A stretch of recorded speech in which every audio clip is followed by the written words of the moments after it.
Oh, didn't see you there. Is it Weekly Tech News already? Welcome to the Weekly Tech News, where we bring the hottest and the most important stuff from the tech world. People apparently are faking their deaths to go viral on Instagram. This started out when a 15-year-old teen posted an image of him and a friend and then commented on dozens of celebrity accounts to do this as an image. And since then, when he posted this picture back into October 2017, he saw over 250k people visiting his profile and has over 22,000 comments and 4,000 likes on one of the only 2 photos he's posted. Well, it does seem there are more than a million ways to die, and one of them is by actually not dying. So smart. I mean, what is wrong with people nowadays? SpaceX and Elon Musk announced on Monday who their mysterious passenger for the moon mission, while also announcing their upgrades to the BFR. Yusaku Maezawa, a Japanese billionaire and art collector, purchased all of the seats for SpaceX's first lunar mission, an investment that's helping fund the development of a giant new launch system called the Big Falcon rocket. He'll also be accompanied by 6 others on roughly a week-long #dearMoon mission. The BFR, which is instrumental to SpaceX's plan of sending humans to the moon and Mars, got some upgrades in the final form. It will be a gigantic rocket reaching a height of nearly 387 feet.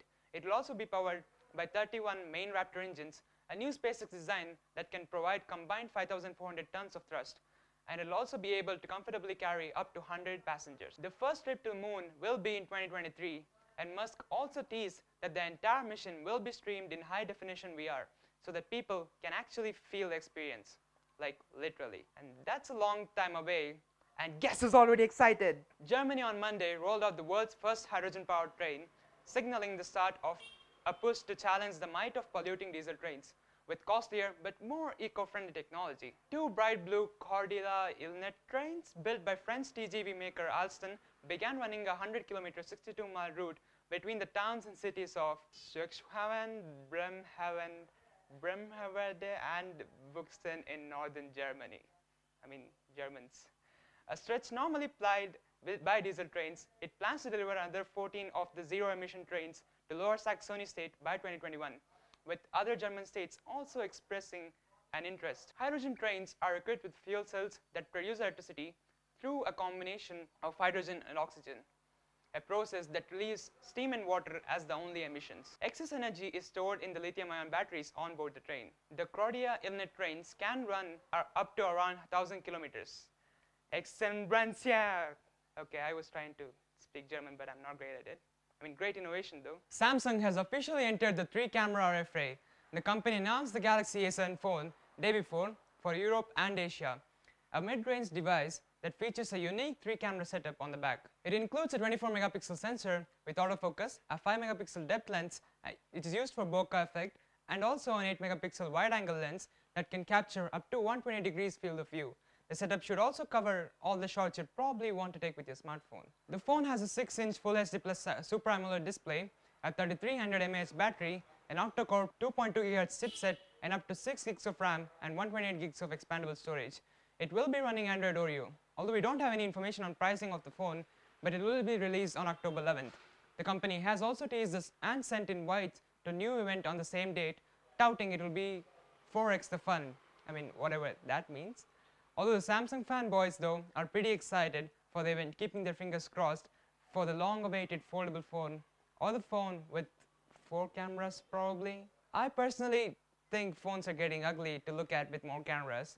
Like, seriously, 2 was good, 3 was okay, but 4 will look hideous if they don't find a clever way to place it. And we're not done with Samsung yet, as the Samsung Galaxy Note 9 smartphone has reportedly caught fire in a woman's purse in New York. According to a report by the New York Post, the incident happened earlier this month, and now the victim has filed a suit. According to the report, the woman claimed that the Samsung Galaxy Note 9 had gotten extremely hot while she was using it. She then went on to put it in her purse.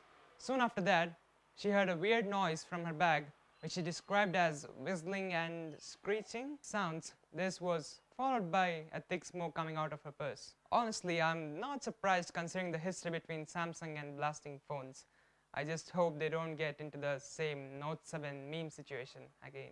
OnePlus, which is making some news recently for the release of the OnePlus 6T, has announced its plans to launch a OnePlus TV, which will arrive in mid to late 2019.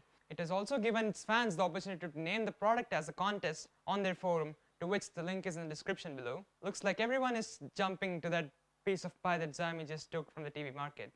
Although it's not quite sure if it will be priced as competitively, as very little detail is available at the moment. Amazon had a surprise event on Thursday where they revealed a ton of new products, including their revamped Echo speakers and Echo Input, which has a smaller form factor than the Echo Dot and needs to be connected to an audio output since it does not feature any. The most distinguishable product was the new Amazon Basics microwave oven. Yes, you heard it right. It includes a Wi-Fi and a Bluetooth LE module that contains software written and managed by Amazon. It connects automatically and securely to Amazon managed cloud services. There is no actual microphone here. The microwave oven just connects to your Echo devices over Bluetooth. It also unveiled the Echo wall clock where you can set the time using only your voice.